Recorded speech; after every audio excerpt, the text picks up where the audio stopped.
Welcome back, guys.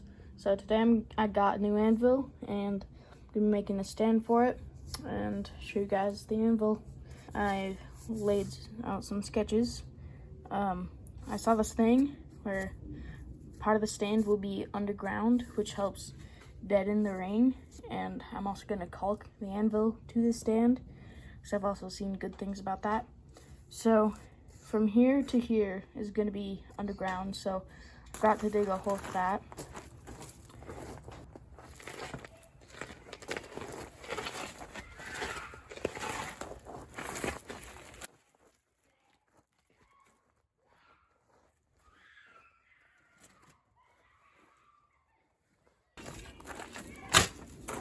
It's probably a good time to talk about how digging the stand underground helps.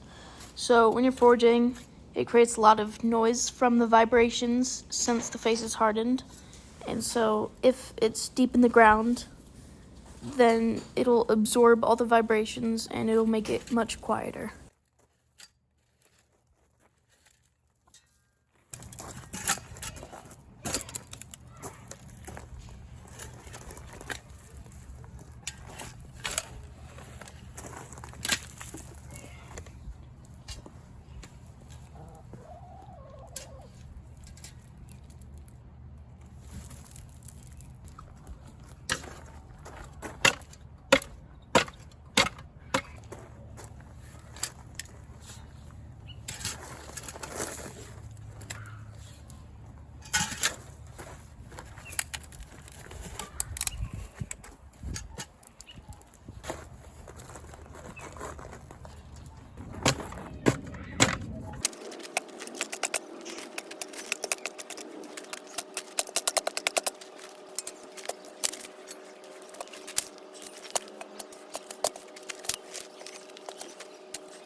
Is that good?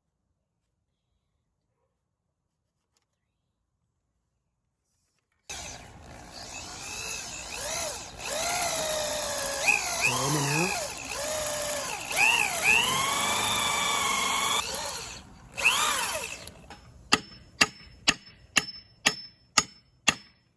Probably shouldn't do this. Nope. So loud. So we'll finish it right now. Sure.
Well, it's finally time to carve out the shape of the anvil, and I'm roughly doing this about 1 inch deep, and this helps hold like the caulk and the anvil in place.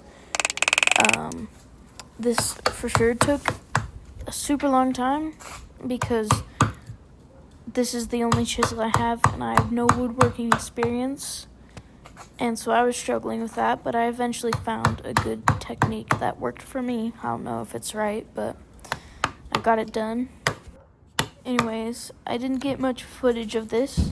1, because it took forever, and 2, because my phone kept overheating and dying on me. So, that's great.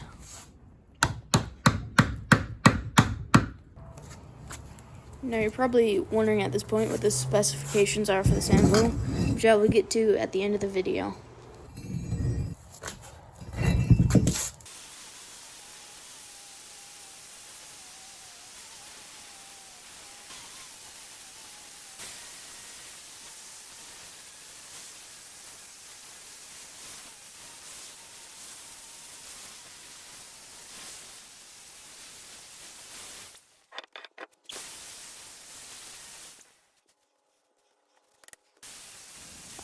When I got this anvil, I obviously checked it to make sure it was in good condition, and I noticed there were a couple of markings along the foot of the anvil, which was R and R.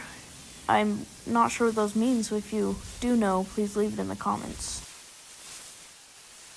Now, when I was looking at this, I was just excited I got an anvil at such a low price for such a heavy anvil, and I didn't do much research other than on the brand Peter Wright, which there's not much I could find. And since this is a farrier's anvil, the horn is technically supposed to be facing the left, and I prefer the horn of my anvil to face the right side, which is unfortunate, but I'm gonna keep it on the left side for historical reasons or whatnot, and hopefully I'll just learn using it that way. Anyway, what I'm doing here is spreading the anvil with a paste wax, homemade paste wax, with a 4:1 ratio. It's pretty easy to make. And I do 2 coats along the side once it dries out, so that it's extra thick so it doesn't rust as easily.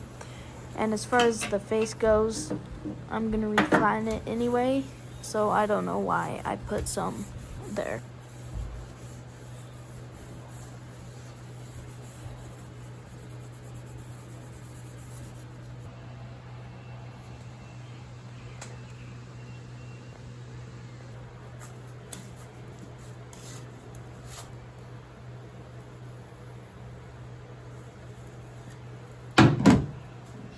Now it's pretty much time to clean up the face of the anvil.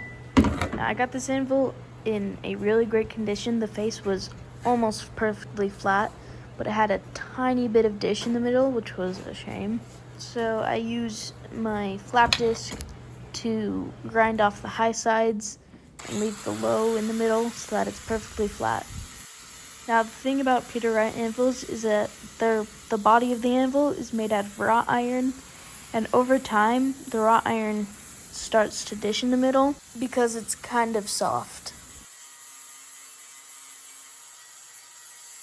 Now, it's very important to pay attention to overheating on the face, because if you lose the hardness on the face, you just have a chunk of steel at that point. So I touched the face with my hand, and if it burns me, then so be it. I overheated it. Luckily, I didn't end up overheating it, but my tools did overheat, so that was great.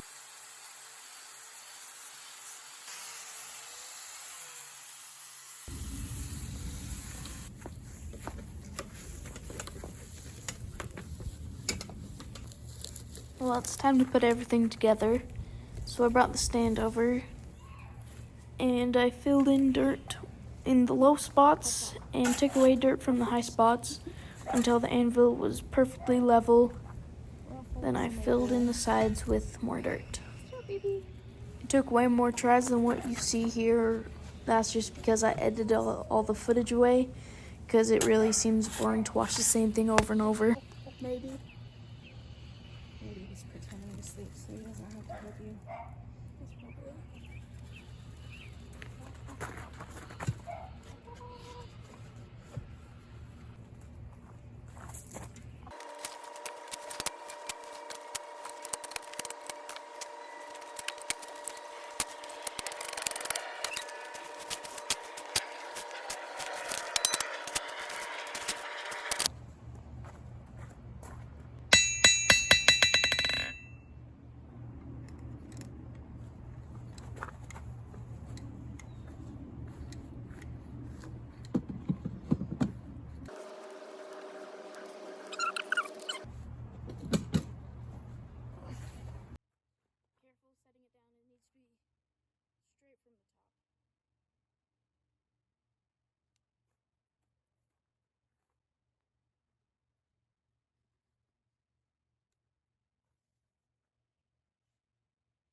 So this is a Peter Wright solid wrought iron anvil. The face is hardened, of course, and it weighs approximately 121 pounds. According to the hundredweight system, it's 131 if I did my math right. But I weighed it on the kitchen bathroom scale, and it's just not that heavy. So Peter Wright anvils are pretty good. They are known to dish in the middle because of the wrought iron body. But this is a Ferrer's anvil, and it's been heavily torn up on the side just from all the cutting, especially on the horn. Now, I didn't want to grind it all out, one, because it would take forever and my flap disc kept getting dull, and two, it doesn't ruin its appearance. It is now caulked to the base with silicone, and I wrap chains around it, just why not? So let's forge on it, see how it does.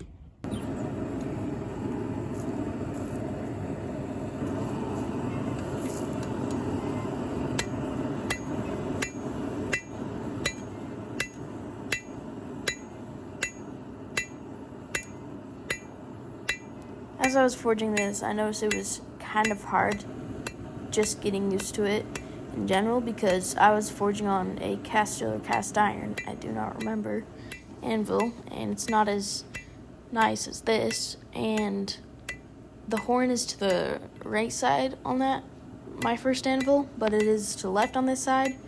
Same with the hardy hole, but vice versa. So I was a little confused on that part, and I was a bit stuck because I'm used to resting my tools on the stand of the anvil, but it's just not the same size. So I think future video I'll be making a tool rest, and that might help me a bit. It's actually kind of funny. This anvil is almost more than twice the size of my first anvil, which is funny to compare. Anyways, thank you guys so much for watching. I hope you guys like and subscribe. After all, I spent roughly $700 on the stand and the anvil. All your support means so much to me. Thank you very much.